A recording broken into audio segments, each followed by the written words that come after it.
People do write to me, Sudha Ben, you look like a Gujarati, and your books are so good in Gujarati. How come you are married to a South Indian? The answer is, here is Sonal Ben, who understands my heart. Thank you, Sonal. Then I have a great publisher in Telugu. Where are you, Ashok Garu? Please stand up. I know. Ashok Garu is here. Alakananda Prakashan from Vijayawada. Without meeting each other, he said, ma'am, I will publish your book, reading English book. He has written my 14 books in Telugu and very popular. Thank you, Ashok Garu. And many translators in that. But the first translator was our own person. Thank you very much. You have come all the way. There are many people in the whole series. Then comes, next one is my Marathi publication. Is there Anil? Anil ji is here? Anil and Sunil Mehta from, they have come somewhere, but I don't know where they are sitting now. Anil and Sunil Mehta from Kolhapur and Pune. They have done all my 19 books in Marathi. I'm bilingual in Marathi while I talk, but I can't write. So they have done, and it's very strange when I go to Maharashtra. People think I'm a daughter of Maharashtra. They call Murthy the son-in-law of Maharashtra. Yeah. So in Kolhapur, if I release my book, there will be minimum 3,000 people with a pass, because they love Kannadiga speaking Marathi, and my books are so much in demand in Maharashtra. I'm grateful to Sunil and Anil Mehta and my very lovely translator. She has not come, she's in US. That is Leena Sohani. Jagdishwari, I want to thank you particularly. My very first Telugu you have done, I remember, about in 2000 or something that kind. Thank you very much, Jagdishwari. Then there's the Piyush Prakashan from, Piyush from Prabhat Prakash and Delhi. Piyush, or his brother Prabhat, will be here somewhere. Piyush, thank you very much coming all the way from Delhi. He has done all my 16 books in Hindi and always ready to do the next book. He says, Sudha Murty ki Shreshth Kahaniyan. I said, no, Shreshth nahi. Sudha Murty ki Kahaniyan. I said, no, Shreshth Kahaniyan. He has always an adjective all the way come. And without even meeting many times, they have done all my books in Hindi. Then comes Braille. I was, Meera, where are you, Braille? Meera is here. Meera Badwe, the person behind the Braille. So, thank you very much. Actually, Meera gave me many inputs. She told me, ma'am, our children cannot read. Is there any way you can give free of cost your DTP? I said, of course I will give. I don't even think twice. Then she told me, ma'am, there's an advantage. If they read your English, they can converse in English. And that is, they are come from a Marathi medium school. So it becomes so difficult for them to converse in English, which I have understood very well than any other person. I know how difficult it was to converse for me in English, though I used to understand. So I told Meera, if you are going to do Braille, you rather do in English first, and then we will do in Marathi. She has taken responsibility of that, and I'm very happy to tell my Braille books are extremely popular. Thank you, Meera, to taking care of that to those people. I should not forget my own mother tongue, Kannada. Maridumbiyaagi men kogilayagi puttupudu banavasi deshadolu. That's what Pampa Kavi says, a great poet from Karnataka in 8th century AD. He says, oh God, if you give me a rebirth, give me rebirth only in Karnataka. It's a land where there is no sand, a land which has abundant everything. It's a land fertile. It's so much full of flowers, fruits, and very kind people, including monkeys are very kind, and the monkeys destroy the coconut, and the coconut water falls on the earth and it becomes a mud. And in this land, I want to be born again and again. If you do not want I should be born again in Karnataka, then at least you make me actually a Shatpadi. That means a bee, so that I'll go and smell the flowers of Karnataka. And I'm ever grateful. Whatever said and done, Pahila Pyar, Pahila Khuma. Kannada is my first love. And it cannot be replaced by any other language. To my own mother tongue, Kannada, and my publishers here, IBH Prakashana. Where are you, IBH? Sanjay, thank you very much for bringing my first series of books. And of course, Swapna, Doddegaudru, and Mr. Shah, they have done my remaining books. And thank you very much. You people have done human service, and you'd go on pressurizing me to write more, but I will do it next couple of years. Okay? Doddegaudru, the part of my writing, every time I thank him. Without your pushing me, I won't write. Then comes to Penguin. I can't forget. Penguin is a great publisher for me, and I'm very loyal to them. I have not changed my publisher from Penguin to anybody in the last 18 years with my 18 books. It was Udayan, it was Chiki, now it is Meru. They have always been very enthusiastic, and they always come out with whatever way I want, this way, that way. This year I have to do everything I have accommodated. And thank you very much, Meru, on behalf of Penguin, you have come. So my sincere thanks to entire Penguin team. Thank you very much.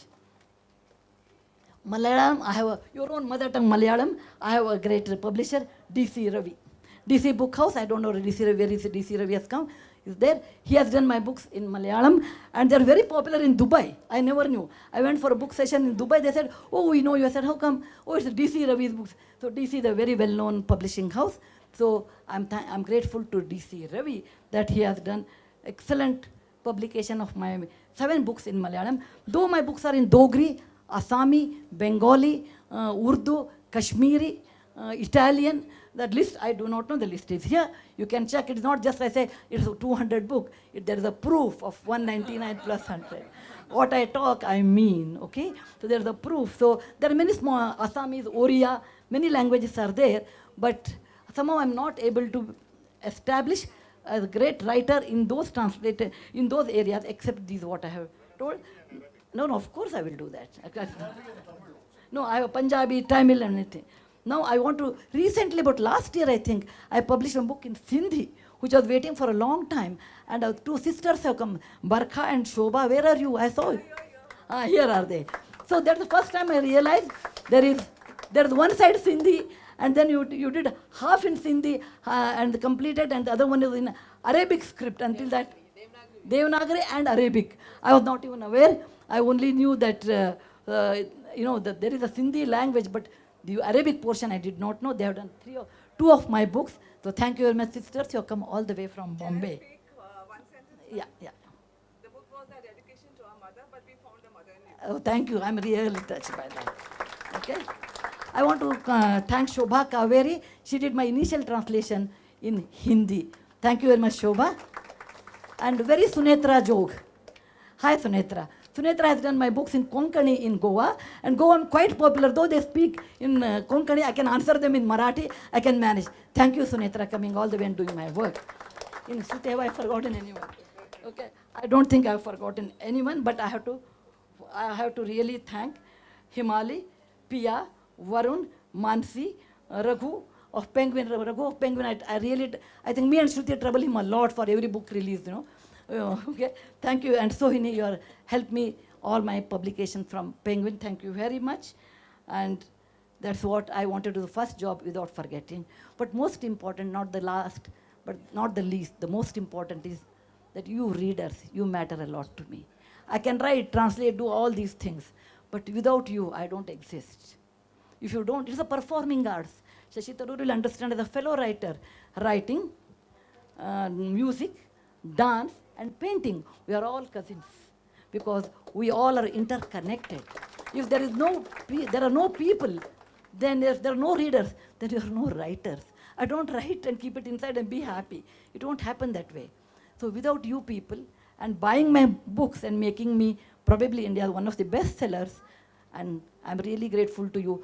Without Infosys dividend, without any money, okay, I still can lead my life in my royalty. It is a great achievement for me. My writing is not because I'm Narayan Murthy's wife or Rohan's mother, not because of the first engineer, or not because I'm a daughter of Dr. Kulkarni, or sister Sunanda and Srinivas Kulkarni.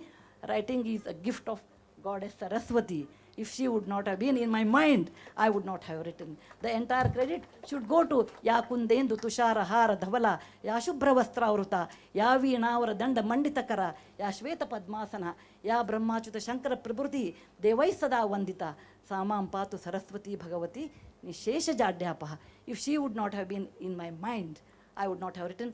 Thank you, Mother. You are being with me forever. Thank you. Coming to my journey, I started writing, and it's like a cabbage I felt at times.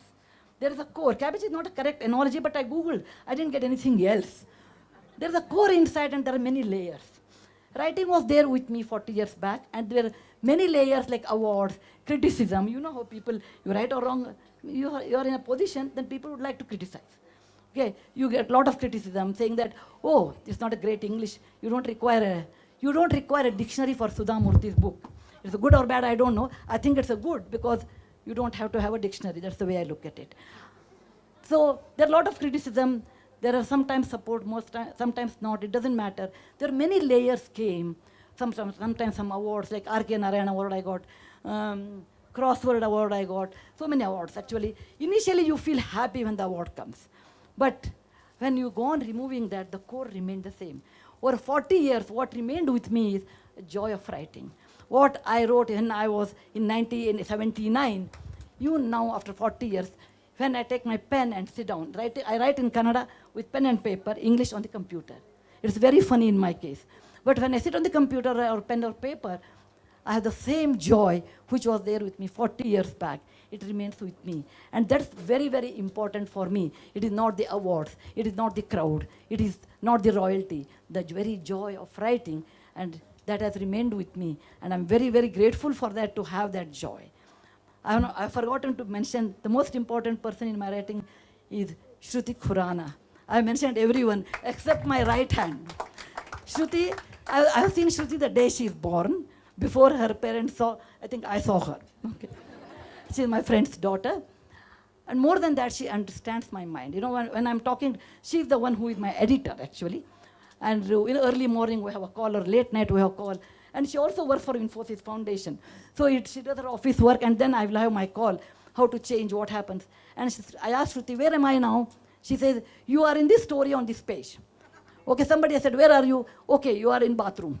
But Shruti is, she knows where my mind goes. She understands me like a daughter to a mother. And she understands why, what pace I write, and editing becomes easy. And because of my heart-to-heart connection with Shruti, I think I'm able to sail through all these books so well. Without her, it's hard for me. Yeah, I could have done, but it would have been hard. She has been the most important person in my writing. Shruti beta, thank you very much to be your part of me. So, I was very particular that Dr. Shashi Tharoor should come for this. I don't like to call Dr. Shashi Tharoor because I know somebody calls me Dr. Sudha Murty. At least you have a proper doctorate. I don't even have that. I feel very, but it's okay. I wanted to call you because as a fellow writer, I always liked you. And I liked you the way you took it in England, about the Englishmen, how they looted India. My son-in-law, for your information, the minister in Theresa May's cabinet, a youngest minister. And of course, being Indian but British by 100 years, he settled there. His loyalty is more to Britain. I said other day, Rishi, the most courageous person, how do you define? He said the courageous person is, how British people talk. Okay, these, 1, 2, 3, 4, 5. I said, according to me, the most courageous person is go to the lion's den and face. And there's one person in my country, that is Shashi Tharoor, I told. Shashi came to your own country. He did not sit back and talked. He came to your own country, your own Oxford or your Cambridge Association. In front of you, he said, you people have looted us. Okay? And with statistics, not taking bias. Also telling that, yes, we have the gift of English language, but how you have made us poorer in 250 years. It requires a tremendous courage. And I have great appreciation as a fellow writer and the most courageous person. That's the reason I was so keen Shashi should come. Whatever maybe wherever he was in Kuwait, he was in Dubai, then he was in New Zealand. I said, wherever you are, 25th, you should be here. Shashi, thank you. You have really worked hard for this, more harder than me, to come over here. I'm really grateful. Thank you. I want to tell one more episode, because never give a mic to a mother and a teacher. They will never keep it down. I'm also a mother and a teacher and a writer, okay? The reason is writing, actually initially I thought my writing became more because of my social work, because I see so many incidents in life most people will not see. It may be I'm working with the prostitute, or it may be I'm working with cancer patients, or I may be working with hunger, malnutrition, etc. Or I mean, or in my work, I will meet a lot of film stars, politicians, people in power, a lot of money. My canvas is large. So I thought maybe because that is helping me to write. No, actually, writing also made me write. Actually, writing helped me to do better social work. Because what is writing after all? There are 26 alphabets in front of you. Okay? A group of alphabets makes a word. Group of word with little bit of grammar makes a sentence. A sentence is here and your heart is here. You express your emotion to, you take your emotions, assign to that one. F of 1 is equal to F of 2. That means a function inside in your emotion, in your heart, you take it, assign it to a sentence.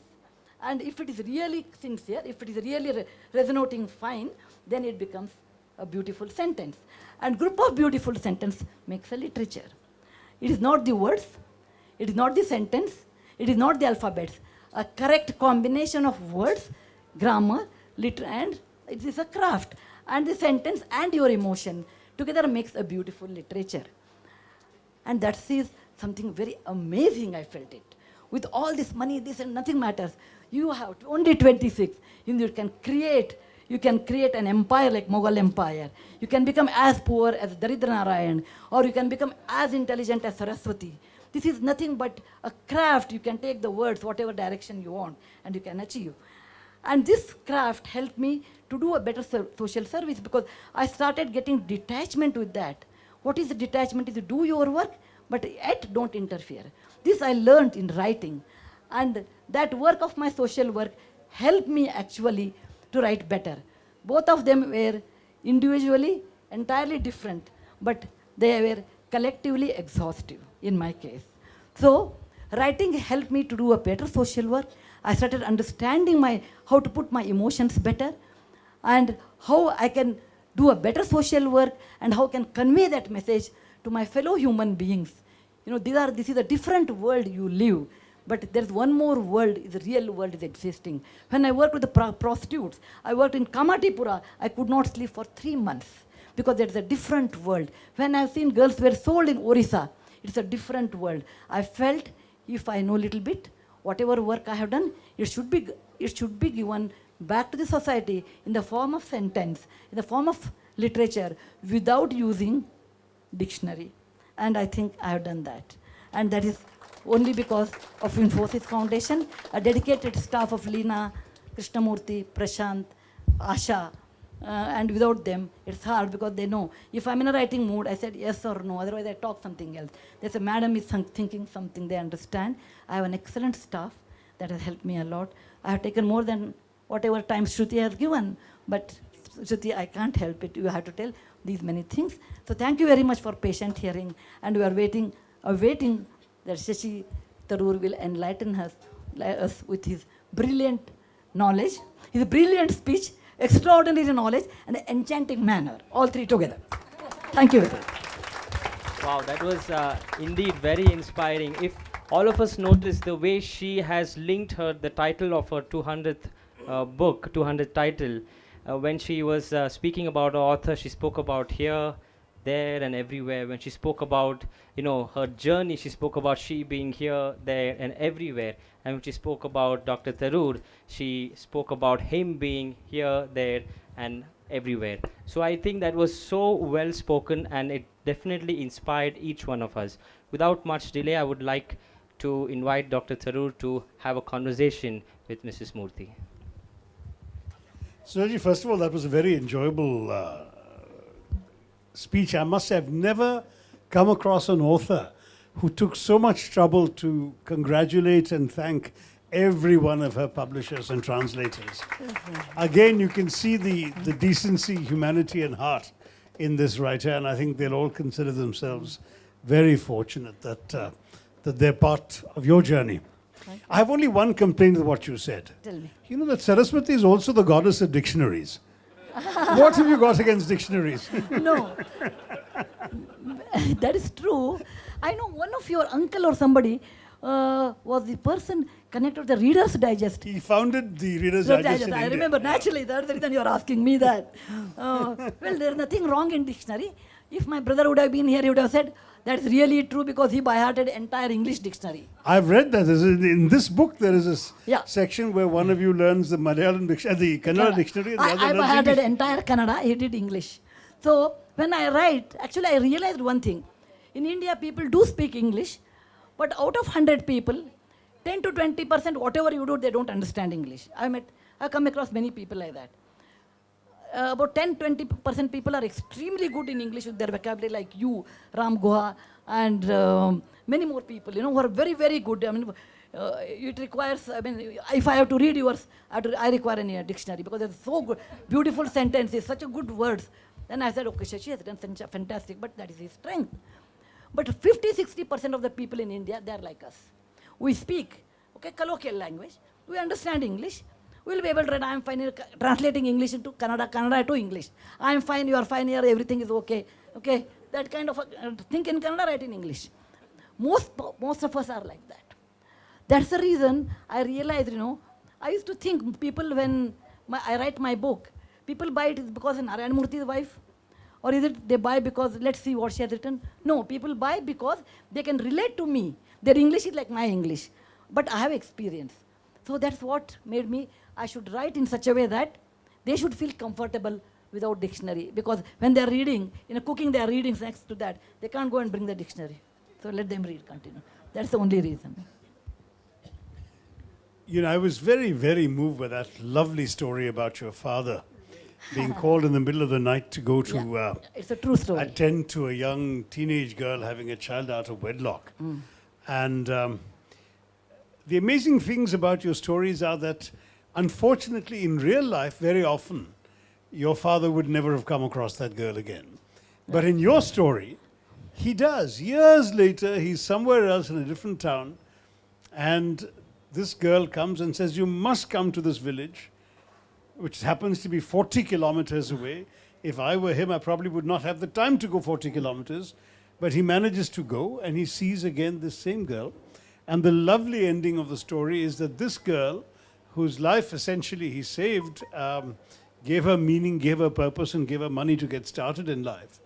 This girl has then set up a clinic in his name, and he didn't RH even know. diagnostic. That was such a wonderful story. Now, it sort of prompted many emotions. And one of the things that struck me is, it's remarkable the way in which so many of these stories seem crafted almost like a fictional work. I'm not accusing you of making them up because knowing you, I don't think you would mislead the reader. So these are all true stories, but somehow you meet somebody who, let's say, is lazy in college and Lazy not potato. interested in studying, and somehow you manage decades later to come across the same chap, and then the story has a moral and a purpose. So the same with your father and the young girl, the same with the poor old man you took in and helped, and then, of course, his son showing up, etc. The stories are very, very interestingly crafted in ways that have a beginning and an end. But in your life, surely there must be a number of stories whose ending hasn't yet happened to you? Yeah, actually, these are the real stories. Somebody has said, oh, your movie stories are like movie stories, happy ending. I said, no, out of 100, maybe 10 or 20 are happy ending, 80 are not. But are there any where the ending hasn't come yet? There must be many. There are many, actually. I realized so much, in 22 years, I'm working with foundation. Since 22 years, I've changed a lot, actually. For me, 22 years back, India means software, Bollywood, export, GDP and all. Today, my India means my children. My children means not Rohan Murthy. My children means my children of my country are my children. Because I don't have any duty towards Rohan, but I have a duty towards the children of India. And if they can get 2 meals a day, 3 sets of clothes, I will be extremely lucky, I feel. I'm in that state. And it's not true. It's really not true. Let anybody talk anything, I know the ground reality. So I have picked up those stories with a happy ending because I want a positive ray of hope in the next generation. Then they're, oh, India is like this. Always I've seen people, oh, India is like, look at America, India is like this, look at UK. You can always talk negative about our country. Look at our history. That's the reason I respect you. You know the history very well. If you don't know the history of the country, you do not know the people of that country. History and the nature or the culture of the country are connected. So I want a ray of hope to my next generation. saying that, look, India is doing well. India is going to do well. It is not a computer. You press a button, the button dabao, you will get a result. It is a human being you are interacting. They are complex. I have seen rich people lying for small things. Actually, I should write a book. You know, big people with a small mind. Okay, so I have come across so many people in different ways, but I want to give the ray of hope, and that's the reason I've chosen only those 20% stories where you have a happy ending. And they're all true stories. They're great stories. The other thing that struck me was there's a story about her grandmother, which ends with somebody blessing her, may you be the mother of 100 children. In fact, there's a title of a book that Penguin published some years ago, may you be the brother of 100 sons. Yeah. But the meaning here is very interesting because what Sudhaji goes on to add is, irrespective of how many you give birth to yourself. So motherhood is more than the act of giving birth, it is actually the act of sustenance and nourishment of the child, of the act of creation in a sense. Do you as a writer feel that in many ways you're a mother of perhaps hundreds of thousands of children whose minds have been in some ways infused with your creative spark, your nurturing ideas? The Penguin book was not may you be the mother of 100 children, it was may you be 100 the mother of sons. 100 sons. And it was done by the English American Elizabeth Dumoulin. She came to India and saw that I read that book, and that made me to write may you be the mother of 100 sons. I really feel I don't pretend, that's one thing, and normally I don't lie because I don't have a great memory power to remember what I lied last time. Okay, best is tell truth, and truth is alone. It is all alone, but it is a powerful. So I always do that. You know, in the year 2001, India's parliament was attacked by terrorists. 13 people died. That time Rohan was in Cornell, and it was his birthday, so I sent him happy birthday, like any other mother will send. May God bless you, all those things. He wrote a reply, which he may not remember. He wrote a single reply. Every mother works for her child, and my mother works for other children, so that we can all live in a democratic India. And that was actually shocking to me to understand that helping other children, my son told me that I work for other children, until that I was not even aware. So I consider it my duty to help those people who are below the poverty line without any thinking of any award, reward, recognition. No, because I have enough. Even though it is not there, it is ultimately the people actually. I feel that is very important to me, help. Whether they should remember me or not, I don't worry. Whether I really change or not, I do not know, but I make an effort. But I know one thing, one of my article, how I taught my grandmother, was a part of the CBSE syllabus. And people who have read all these kids, whenever I meet in any airport, they say, oh, I have read that one. And it was very nice. That time I feel nice, and I feel pen is mightier than sword. 100 lectures you can give, but a good act is much more powerful than any other lecture. I feel that. Absolutely. And in fact, one of the stories that stuck in my mind also, I should mention that because these stories are all true, they're bound to provoke a certain curiosity in the reader about the individual. We don't know, unfortunately, when these incidents occurred. In some cases, it's clear it's fairly recent when you're in the foundation and so on. Many other cases, it's very much the distant past, and other times it's not at all clear when it happened. But for example, there's a story about this very, very poor young boy whom she helps by giving him money that is adjusted to the fees and the hostel and board of his college. And to her surprise, one day, this boy sends back 300 rupees, saying that my hostel was on strike, so I didn't actually spend all this money, so I don't feel I should. And she mentions that honesty and that kind of integrity has nothing to do with your education, your class, your social position, whatever. It comes very, very deep inside the human being. And I would love to know when this happened. What has the boy done with his life thereafter? I would love to know what he's gone on to become, because such a person must be priceless in our society. His name is Hanumantappa, and he's from Ballari. And this incident happened in 2001. And I wrote, when T.J.S. George asked me, send one sample of your writing within 1,000 words. I calculated many times. I counted the words at that time without using the, our computers. So this is my first story I wrote and gave it to Indian Express. I thought he may not publish, but it published. Hanumantappa did his teacher's training program. I told him, beta, you come, because you're such a person, I want to hold you.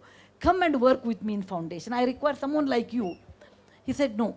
Then Mamta is here. Mamta knows that story. Mamta was my ex-secretary. So me and Mamta, we called him. Krishna Murthy is there. Because they are the witness for this. It is not that I am making the story. The witnesses are there. We called that fellow. You tell them very well, so you don't need to make them up. We called that fellow and he did not agree. He said, I want to, he was too much idealist. He said, I want to be a teacher and change the generation. I want to be in a village. And I told him, okay, you want to teach? Then you do BA, BEd, you do MAd, you do. Whatever you want to do, I will give you money for your education. Whatever you do. But don't stop in this TCH or something, teacher's training program or something. But he did not listen. He has become a school teacher. He's in near Ballari, some one village he's teaching, even today. But a priceless diamond, it slipped out of my hand. I would have kept me in foundation cost, put him in really in one of the best projects. But I have Abhay, whom I caught hold of him, and he's with me. He's another extremely honest. Abhay, are you here? Abhay will not even raise his hand. Abhay is one of the priceless gems. Abhay, you are here. Abhay, you raise your hand. Everybody wants to see you. Come here. Abhay is one of the priceless diamond Kohinoor, not from London, but from India. Okay. Abhay is a Kohinoor. Abhay came to me and told me, ma'am, I want to do social work. Nirmala, are you here? Abhay and Nirmala. And Abhay came to me and said, ma'am, I want to do social work with you and I will leave my job. I said, Abhay, you leave your job, your parents will scold me. Okay, you are a bread earner of the family. He said, no, it doesn't matter. And after 5 years, he comes and tells me, I want to work with you. Then I said, okay, let me teach him a lesson. I said, Abhay, I will put you to Devdasi work. It's very hard work actually. People have called me and him said, break your knees and I will break your knee and all those things. We get regular threatening we used to get. So Abhay, I said, I'll put you in Raichur, 42-degree temperature. Abhay did not know a single word of Kannada. He is from Delhi. And I said, okay, Abhay, you go there, work for 6 months. Mamta was there at that time. Mamta and Krishna Murthy were there. And here is Abhay. It is not imagination, okay? Well, a name like Abhay must be fearless. Okay. Here is Abhay. I said, okay, let him go to Ballari, Raichur. In that temperature, he will come back. Then, he doesn't know Kannada. He can't eat roti, jawar roti. He will come back. And I told him, you work there 6 months and you come back and I will try you. He comes after 8 months. And it told me in broken Kannada, I liked this job a lot and I'm continuing with that. Without Abhay, I would not have been able to do rehabilitating 3,000 Devdasis to normal life. The credit should go to Abhay and he doesn't come. It's great difficulty to bring Abhay to this congregation. He won't come. Okay? He feels very shy. He said, you talk about me, I won't come. But people should understand there exists Abhay in flesh and blood, like how Einstein told about Gandhi, who dedicated his entire life just because he wants to improve those unfortunate women, and he still stays there. And every time I have a big fight with Abhay, I want to buy him a car. He says no. And I said, okay, I'll buy you a new scooter, which is 22 years old. He says no. And Abhay is extremely headstrong in this. Then he's the only person who has reduced his salary from 10,000 to 8,000. In 22 years, he gets 8,000 rupees. And here is Abhay, and he is better than a Kohinoor, I consider him, in my work. The credit should go to him. How do we clone such people? How do we get more of them across? And he found out equally passionate, equally good, another Kohinoor, his wife Nirmala. Okay, now they should tell how to clone. They should answer that. But there are rare, but we have such people. Here is Trilochan Shastri. Where are you? Raise your hand.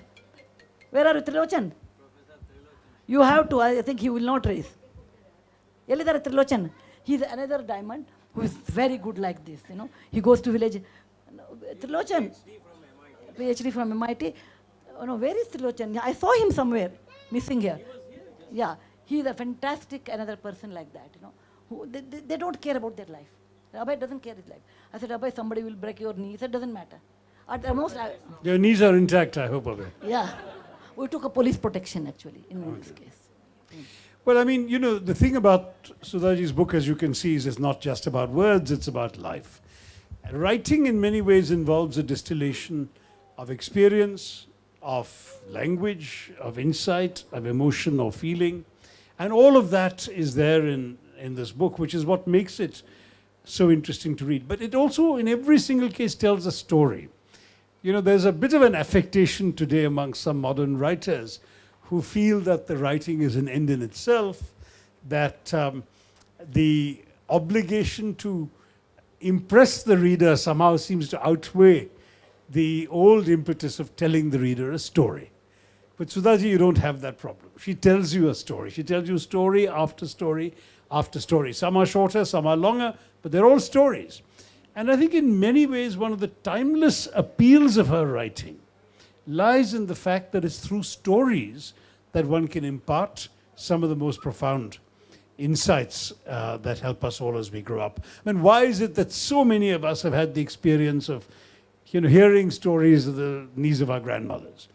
Of course, it's partly because the grandmothers felt it was part of their duty, as it were, to transmit culture and their reading and their knowledge through stories. But it's partly also because we've learned so much through the stories we've heard, whether consciously or unconsciously. And then we stop doing that, don't we? As we become older, we read for other purposes. We read technical books, which you've also written, I understand. I'm quite impressed. We read books on, you know, how to cheat on taxes, or how to become better speakers, or how to change the world if that's the way we want to go. But we by and large don't read for the kind of pleasure that comes from hearing a good story told and learning what we can by filtering her story, her experience, her ideas through our own minds. And I think that's one of the wonderful things that's been lost in many, many modern books. And with Sudha Murty's writing, it's very clear. It's not only not lost, it's there, and this book is a very good introduction to it. I think we probably should wrap up this conversation, let the audience come in with questions to you as well. Mm-hmm. But I'll end with one last thing. Did you feel that you were writing because you wanted to write, or did you feel that you were writing because you wanted to impart something, that you wanted to teach something, or you wanted to say something that you felt morally urgent that others should hear? In other words, was there a mission to your writing, or was it writing simply because you couldn't help yourself, which is the case with me, and I tried to give it a bit of a purpose and a bit of a gyan, exactly. But in very many ways, I think it is a fair question to ask you, because your writing does accomplish that, but was it central to your purpose in writing? Actually, initially, when I go on a tour, I will encounter all these experiences, episodes, come back and tell at home. One is I'm a talkative person and extrovert, and my husband is an introvert, he won't listen. Or he will only listen, he won't talk. And that's the reason opposite poles attract each other. And whom I should tell my stories? I tell my sister, Sunanda, where are you? Raise your hand, please. Sunanda. Sunanda is my sister, older sister, she's a doctor. And I will invariably, poor one, she has to listen to all my stories. When I come back, it happened A to B to B to C, it will go on. One day she told me, you only tell all these stories, and why can't you make it, write it in a way so that there may be many people like me, they can understand. And I was also a computer science teacher in a college. I taught many years. My student Madhvi there, raise your hand, Madhvi. Haan. Madhvi beta, she was my student. All my students, I taught computer science fairly well. And after they were my students, 25 years back, they were my students. So I asked Madhvi, 30 years. 29 years, they know. Me used to miss the class, so they know. Okay? No, I used to have a lot of miss problems. The days, but count the years. No, they used to attend my class and miss the next mathematics class. So that mathematics teacher is to get upset with me that you purposely do your computer science students not to attend mathematics class and all. Such problems we used to have a lot actually. I asked Madhvi one day, beta, I taught you many things. They have become like my children, I asked Madhvi, I taught you many things. Which one you remember? She says, I don't remember what you taught now, but I remember all your stories. Okay? Every class will have 1 hour. 45 minutes I will teach computer science.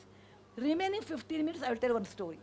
All these girls remember only stories, but not the computer science. Well, that's human beings. We all are like that. So, listen also, you won't get marks now, even though The lectures, you only need short-term memory, right? The lectures are you only have to remember until the exam. The stories you have to remember in life. So, When Sunanda told me, you go on telling me every day a new story, and why can't you write? First I thought maybe I should share. But when I started writing, it was not for that. I realized, no, it's within me. I'm sure as a writer you understand. It is like, I cannot hold it. As a woman, like, after 9 months you have to deliver. Okay? Like a writer, I have to write. Otherwise I cannot keep quiet. George Bernard Shaw said, I write for the same reason that a cow gives milk. And it's actually it's inside you, it's got to come out. And if otherwise it I doesn't feel come out, you'll really be in pain, like the cow would be if then she's I not milked. realized I started feeling uncomfortable. If I know the episode, I'll come and tell her, the only listener. And then I started feeling uncomfortable within me. No, I should pen it down. And once I started writing it, then, in my case, I will tell you, I don't know what's your case. It comes like a frame to me. It is like a picture, a movie frame. The frame comes to me. I see the character, they talk, what they wear, what they eat, everything I can see. And I just go on describing. I'm not writing. You have a very good visual eye, though. I must say, your descriptions are very interesting. Because I see the frame. I see the frame. There's a lady, 9-yard sari, not here. They have the Chandra, have a flower, everything I see. I just go on describing that. And that comes out, and then I feel relieved. And then I said, it started with the purpose of sharing, but ultimately it became my joy.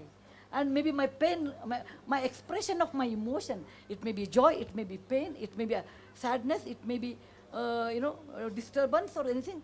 It came only in the form of writing, and I became inseparable from that. Anything you want to ask me, I have to pen it down. It has become like this. I'm sure as a writer you understand that. Totally, absolutely. And the day you finish, I think Mamta was there. I told Mamta today I want, in 2004, it was 4th April 2004. I told Mamta today I want half a day leave and I go because I'm very friendly with my secretaries, okay? And Mamta said, why ma'am? I said, in my mind, I finished my novel. Mrudula, she's going back to her village and I'm tired, I want to sleep. Because Mrudula lived in my memory, in my mind for 15 long years. And it took 45 days for me to write House of Cards, which got many awards. But the day Mrudula said, I will go back, and I felt my duty is over, and Mrudula went away from my mind. I was so exhausted, I said, I want to sleep. I can't sit in my office. In my mind, I did that. I'm sure you will do, when you take a novel, you take anything, they are like your daughters and sons, particularly with a novel.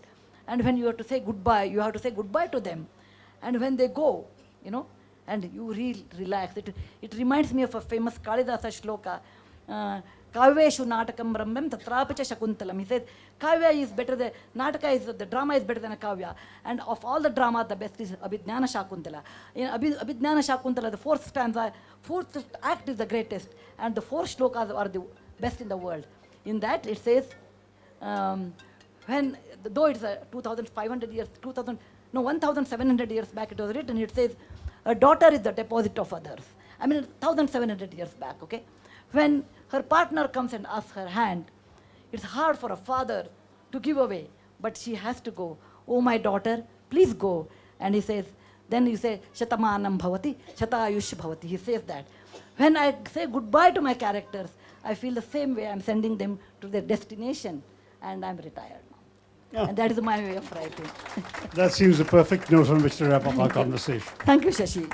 Thank you. A wonderful conversation. Otherwise, people go on talking. So many people talk so many things I don't even understand.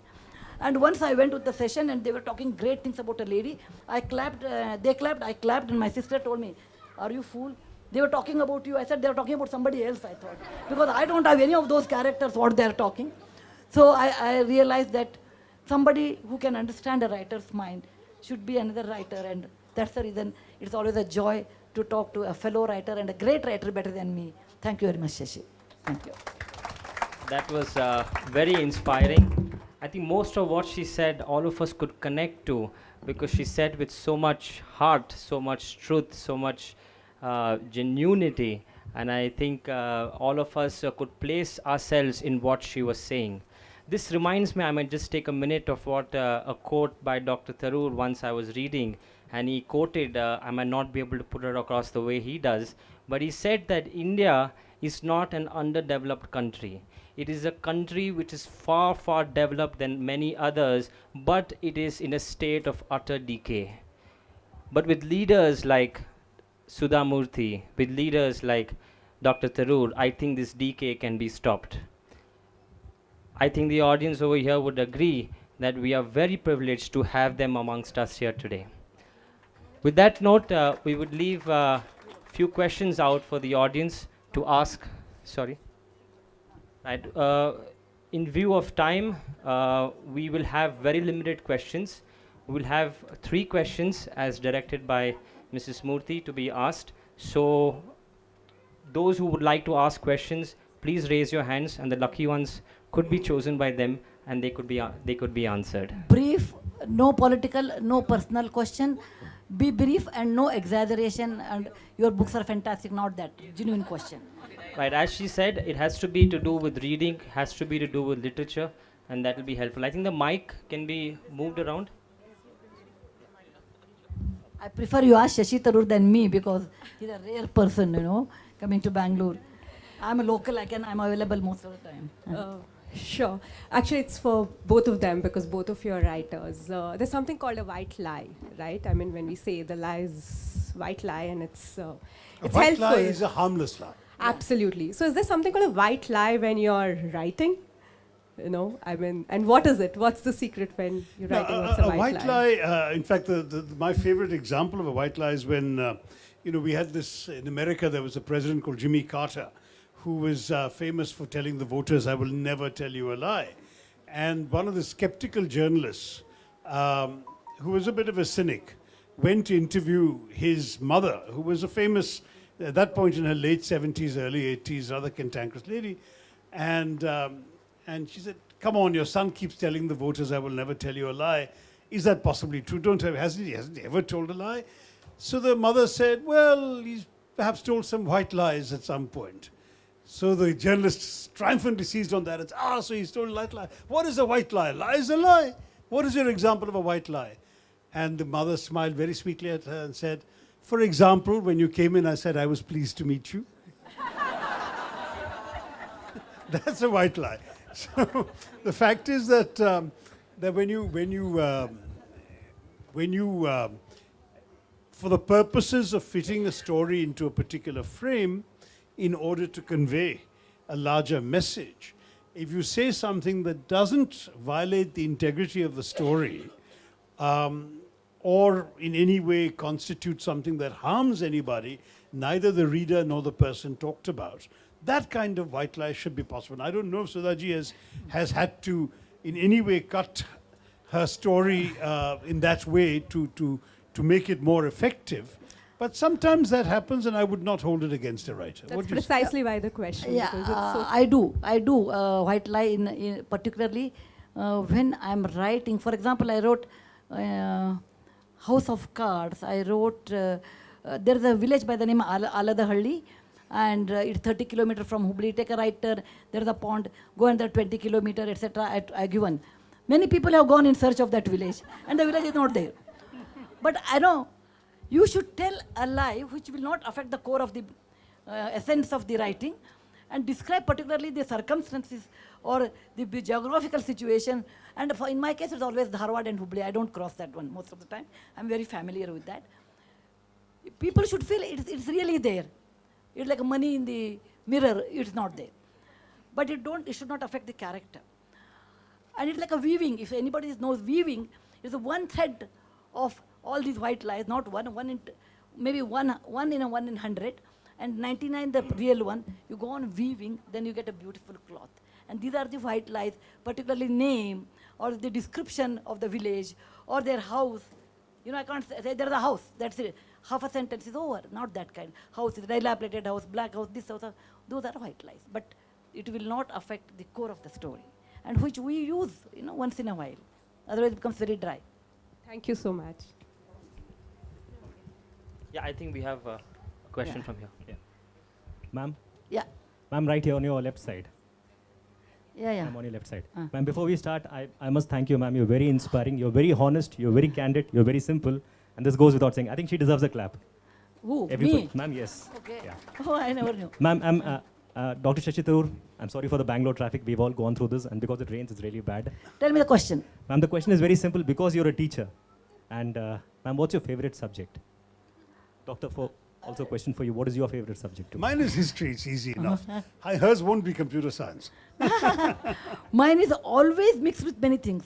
Like I will teach computer science with history. I will teach computer science with some Jataka tales. I always had the 80-20 combination. But whatever subject or whatever work is given to me, I like to enjoy in that, and that I'll make it my favorite. That's the way I have lived. Yes, yes, please. Thank you so much, ma'am. Thank you. Ma'am? No, Raman, my first position. Yes. My serious concern is about, in this electronic age, how to improve reading with the youngsters. Shashi should answer that. Actually, youngsters are going to be more likely to read you than read me. But having said that, I think definitely it's an interesting challenge. I feel blessed that my sons, despite having grown up in a world in which Nintendo was available and computers were taken for granted and all of the other distractions that I didn't have when I became a reader, have still become completely wedded to the culture of books. You'll never see them on a plane without a book in their hands. And I'm very touched. In fact, Rohan, having done so much to create a library that salvages classical literature for a new generation of readers. So clearly there's something in some members of the younger generation where the spark has been lit. I'm not sure we parents should necessarily give ourselves the credit alone, but I'm sure that the example we set would have been an influence, for one thing. But the other is, yeah. No, you know, I'll tell you, it's a real problem. I meet more and more young children, children of younger friends, who simply don't read other than for schoolwork or for homework. I have been trying, I have a close friend's son who I've been trying, I said, okay, if you don't want to read, what are you interested in? You're interested in football? Fair enough, read a book on football. When you can't play football, I'll get you a book which talks about football heroes, football records, read that. But get into the habit of seeing a book not only as a chore for school, but as a source of pleasure. And from that, other things will come. But you know, it's tough, partly because other forms of entertainment are so much easier to consume. I've seen the same kid sitting with his mobile phone, playing endless games of football rather than reading the book that I gave him on football. And how do I make him understand that the pleasure I get from that actually stimulates his brain in a very different way from punching away the keys on his imaginary football match on his phone? I don't know, and I think it is a genuine challenge. I'm sure the book will not die out, will not become extinct, readers will exist, readers will grow, but they've always been a minority in every society, right? There is no society where a majority of the people were readers. My worry is it going to become a smaller and smaller minority? That does worry me, and I'm very, very open to helping anyone who has good ideas for how to encourage more reading. Actually, I feel parents should read to some extent. Yes. My grandfather was a school teacher. He used to read, and always up to up to 80 he used to read, and that encouraged me to pick up reading. And when Rohan was in class 5, I said, Bill, you should read at least one book per week. He said, okay, and he brought alphabets.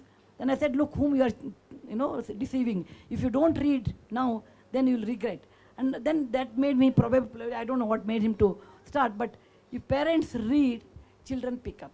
We spend a lot of time on other things, and children don't pick up. To some extent, reading atmosphere should be there at home. Parents should read at least, if you read 100 books, they will read at least one book, there's a chance. But if I don't read at all, then don't expect them to read, and you should read and I will play games. That won't happen that way. I think we should close now. It's 8 o'clock. No. No. Joshi, Jana idhar, Joshi. No. Okay.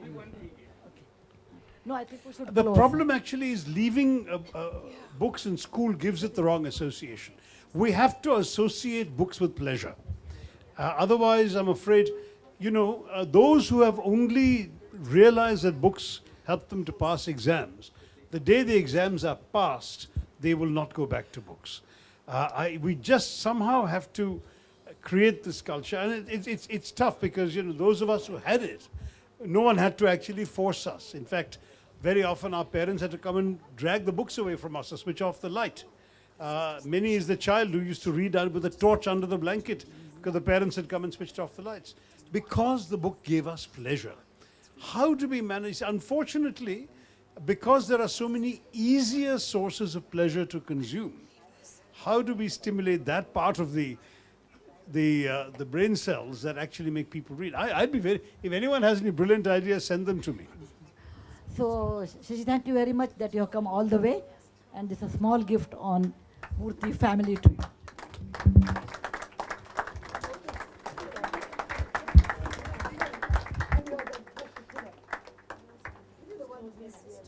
Oh, thank you. It's a book. The last copy in Ahmedabad.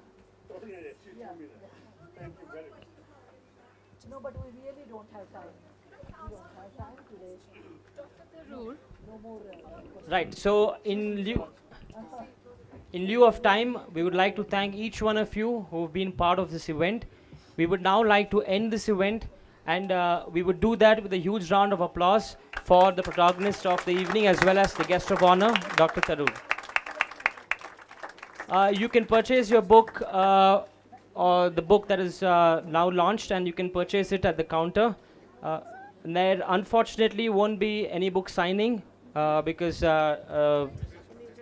in interest of time, and the books are available at the counter, or it can be picked up from here.